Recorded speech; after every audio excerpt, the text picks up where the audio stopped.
পরিবারের সবচেয়ে বড় ট্র্যাজেডির সাক্ষী এখন ছোট্ট এই মহিমা।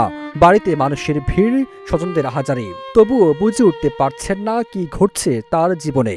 কলকাতায় অগ্নিকাণ্ডে বাবা মা, ছোট ভাই ও নানাকে হারিয়ে এখন যেন নিঃস্ব 7 বছর বয়সী ছোট্ট মহিমা। একই পরিবারের 4 জনের মৃত্যুতে কুষ্টিয়ার আকাশে যেন নেমে এসেছে শোকের ছায়া।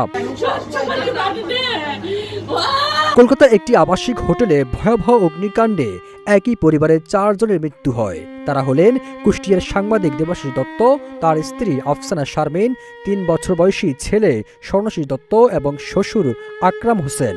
এমন দুর্ঘটনায় পরিবারের সবাইকে হারিয়ে ছোট্ট কন্যা মহিমার জীবনে যেন অন্ধকার নেমে আসে।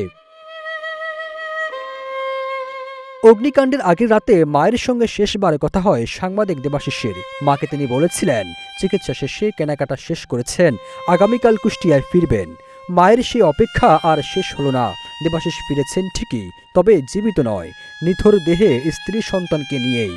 কালকে রাত 10 টাকা বলেছিল মামা অনেক মার্কেট করেছে, কালকে বাড়ি আসো। বাড়িতে এখন শুধু কান্নার শব্দ। স্বজনদের আহাজারির মধ্যে ছোট্ট মহিমা ঘুরে বেড়াচ্ছে এই ঘর থেকে ও ঘরে। হয়তো এখনো অপেক্ষা করছে বাবা আসবে, মা আসবে, আসবে ছোট ভাইও। কিন্তু মহিমা জানে না তার সে অপেক্ষার আর কোনো শেষ নেই।